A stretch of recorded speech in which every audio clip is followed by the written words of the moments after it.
अभिनंदन करें, अभिनंदन करें। आज के इस कार्यक्रम में अभी अभी जिनने विस्तार से अपनी पूरी बात कही, हमारे यशस्वी पूर्व मुख्यमंत्री और वर्तमान में भारत सरकार के कृषि मंत्री श्रीमान शिवराज सिंह जी चौहान का जोरदार अभिनंदन करें। तो चिंता किस बात की, दोनों हाथ जोड़ के बोले चिंतामन गणेश भगवान की। हमारे लिए सौभाग्य की बात है, मेरे तो चारों उंगली घी में और सिर, अपने लिए क्या आनंद है। इतना बढ़िया राज्य आपने दिया है भाई साहब, अब आपके पीछे पीछे वो जो बचा है वो सारा काम करेंगे। जोरदार अभिनंदन माननीय मंत्री जी के लिए।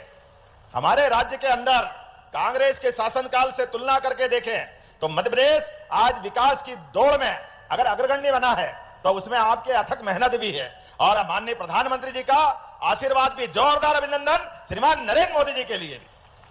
सोने पे सुहागा 2014 का पहले का देश और 2014 के बाद का हमारा देश और मध्य प्रदेश दोनों की तुलना करो, एक जैसी लाइन चल रही है।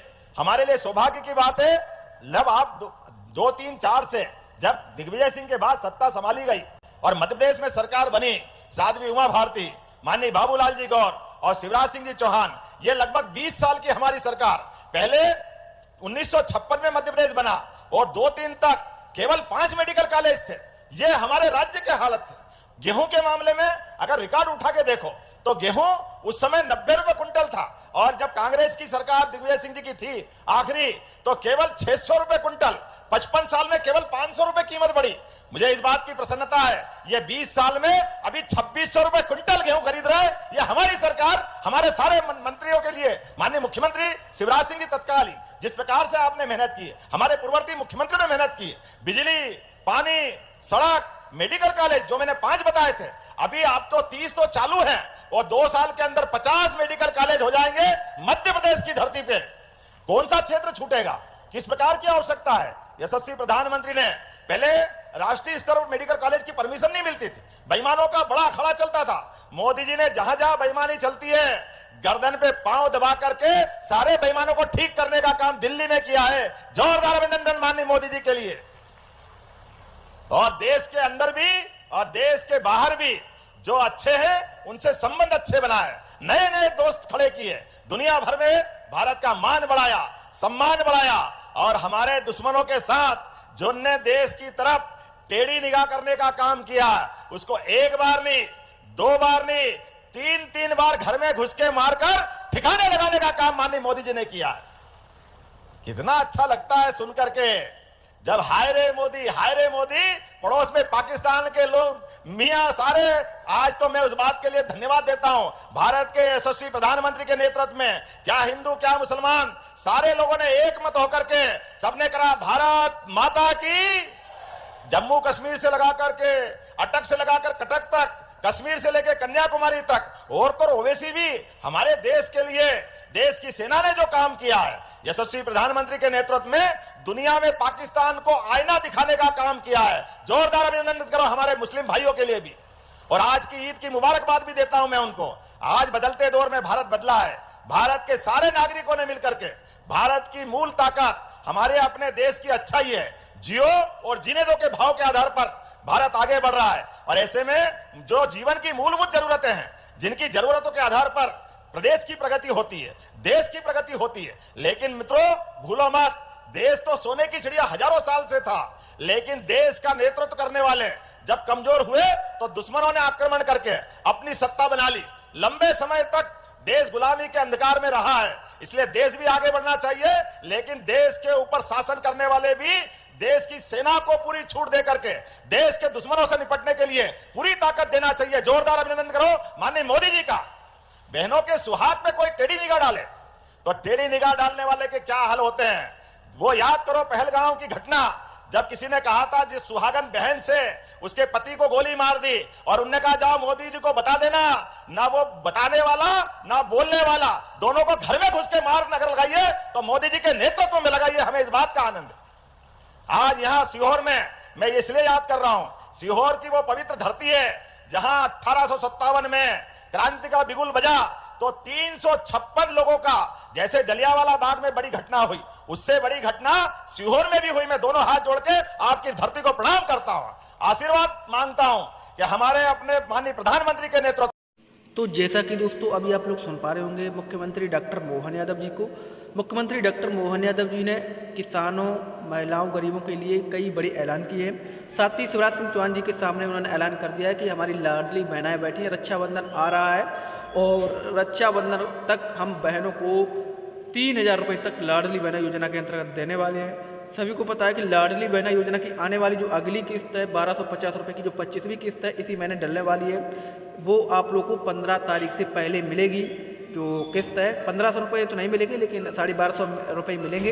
और साथ ही किसानों के लिए फसल बीमा राशि, किसान कल्याण योजना, साथ ही गरीबों को आवास योजना का लाभ भी मिलेगा, क्योंकि सर्वे का काम अभी चल रहा है। 2 करोड़ ग्रामीण क्षेत्र में आवास दिए जाएंगे और कई बड़े ऐलान किए हैं। आप लोग कृपया करके वीडियो को पूरा देखें। आवास प्लस नई सूची भी जारी होने वाली है। कोई योजना बंद नहीं होगी, सभी में धनराशि दी जाएगी। ये लाडली बहनों के लिए जोरदार अभिनंदन करें, आपके समय चलाई योजना।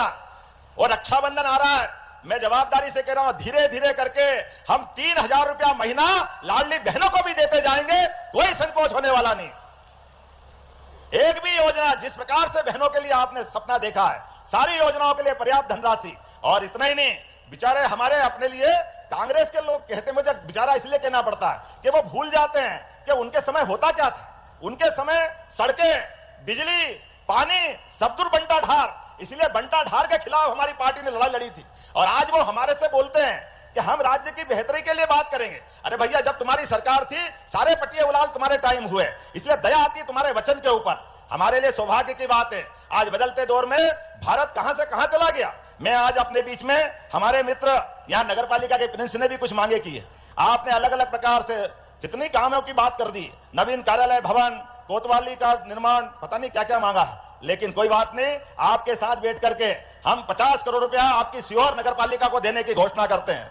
जब 50 करोड़ दे रहे तो जरा लगना तो चाहिए भैया, ये हमारे जितने निर्माण कार्य बताए हैं। इसके साथ साथ अभी हमारे बीच विधायक जी ने भी कोई बात कही, इच्छावर के विधायक जी ने भी कही कि नर्मदा के माध्यम से खेतों में पानी देने के लिए तो हमने संकल्प लिया है कि लगातार जो भी खेत सूखे रहेंगे वहां तक सिंचाई की व्यवस्था की जाएगी। मैं यहीं से घोषणा करता हूं, नर्मदा के क्षेत्र में आपके इस इलाके में जो जो इलाका बचेगा, नर्मदा भी और पीकेसी का भी लाभ आपको मिलने वाला है। दोनों नदी जोड़ो अभियान के आधार पर जहां भी जरूरत होगी सब दूर सिंचाई के लिए पर्याप्त पानी दिया जाएगा। किसानों को पानी तो चाहिए और क्या चाहिए। जोरदार अभिनंदन करें हमारे किसान भाइयों के लिए। हमको नहीं मालूम कि वो सोने लोहा से छू जाए पारस तो सोना हो जाता है, लेकिन ये बात तो पक्की है। मैं भी किसान हूं, भाई साहब भी किसान है। हमारे खेतों को पानी मिल जाए तो फसल सोने की हो जाती है, ये तो पक्की बात है। इसलिए खेत खाली रहे, अगर उनको पानी मिल जाए तो इससे अच्छी क्या बात है। निश्चित रूप से किसानों की आय बढ़ाने के लिए हम सारी दूर एरिगेटेड एरिया बढ़ाने वाले हैं। आज मैं कुछ घोषणाएं भी करता हूं जो मुझे बताएगा। इंदौर नाका से स्टेशन ब्रिज तक via Ganesh Mandir, sugar factory चौराया, लूनिया चौराया, रेलवे ब्रिज तक 4 लेन सीसी रोड के साथ ये निर्माण की मांग लगभग 4 किलोमीटर के लिए की गई है। मैं यहीं से घोषणा करता हूं, जोरदार अभिनंदन करें, ये रोड भी बनाया जाएगा। आपने कहा एक कॉलेज श्यामपुर में नया कॉलेज मांगा है, जोरदार अभिनंदन करें। युवा विद्यार्थियों के लिए कॉलेज देने की भी यहीं से घोषणा करते हैं। आपने एक्सीलेंस कॉलेज के भवन के लिए बात कही है, निश्चित रूप से पीएम एक्सीलेंस कॉलेज के लिए जो आप मांगोगे उतने प्रकार का अच्छा भवन आपको बनाने की यहीं से घोषणा करता हूं। और बहुत सारी बातें हैं, लेकिन शिवराज सिंह जी भाई साहब ने एक इशारा भी किया है कि अभी तो आपकी ये 3-3.5 साल है, लगातार सरकार के माध्यम से ऐसे विकास के बहुत सारे काम आपने पूरी सूची दी है। मैं पूरी सूची की घोषणा यहीं से कर देता हूं, बजाय नाम पढ़ने की। जो जो आपने मांगा सभी देने की घोषणा करता हूं। जोरदार अभिनंदन कर रहे हमारे यहाँ के विधायक सुदेश राय जी के लिए। और पूरे मंच के लिए एक बार फिर मैं सीहोर के लिए दोबारा बोलना चाहूंगा, हमारे माननीय प्रधानमंत्री के नेतृत्व में और माननीय कृषि मंत्री जी के नेतृत्व में जिस प्रकार से सरकार को लेकर के विकास का संकल्प लिया है और हमारी सरकार बनी है, विकास के मामले में महिला, युवा, किसान, गरीब सबकी जिंदगी बढ़िया से बढ़िया करने के लिए, बेहतर से बेहतर करने के लिए हमारी सरकार संकल्पबद्ध है। इसलिए 1 नहीं 2 नहीं। और आपने गीता भवन की बात कही, अरे गोपाल कृष्ण के लिए भगवान राम का मंदिर अब धूमधाम से बन गया, बोला भगवान जय जय श्री राम। तो गोपाल कृष्ण के लिए गीता भवन की क्या दिक्कत आएगी। हमने तय किया हर नगरीय निकाय के अंदर जहां जहां भी गीता भवन के आधार पर जैसे टाउन हॉल बनते थे उसी प्रकार से गीता भवन बनाए जाएंगे। मैं यहीं से घोषणा करता हूं, आपके भवन के लिए जो राशि लगेगी वो भी देने की घोषणा करता हूं। हमारे लिए सौभाग्य की बात है, परमात्मा की दया से गीता वो पवित्र ग्रंथ है जिसके आधार पर दुनिया ने हमारे अपने ग्रंथों के आधार पर हमारी सनातन धर्म की अच्छाइयों की सीख मिली है। आज बदलते दौर में मोदी जी के नेतृत्व में सभी देवस्थानों में एक से बढ़कर एक, यहां तो सलकनपुर वाली मैया भी है भाई साहब, मेडिकल कॉलेज भी बुधनी में है। जिला तो कितना सौभाग्यशाली है, कितने प्रकार के काम चल रहे हैं, लगभग 113 करोड़ के काम तो यही लोकार्पित हो रहे हैं। मैं मान के चलता हूं आने वाले समय में मेट्रोपॉलिटन सिटी बनने के बाद सीहोर, विदिशा, रायसेन, बुधनी सहित ये जो हमारा पूरा बेल्ट और भोपाल एक नए दौर में पहुंचेगा जिसके आधार पर हम